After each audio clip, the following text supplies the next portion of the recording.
This is what I call my junk aquarium, and today we are ripping it up. This tank has been a holding cell / prison for random plants and snails, and when I started this junk aquarium, I wasn't really thinking and I set it up on my kitchen counter.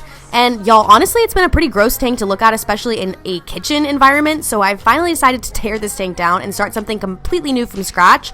Ripping up the plants from the soil was tons of fun. It's really cool to see how crazy their root structures get underneath the soil.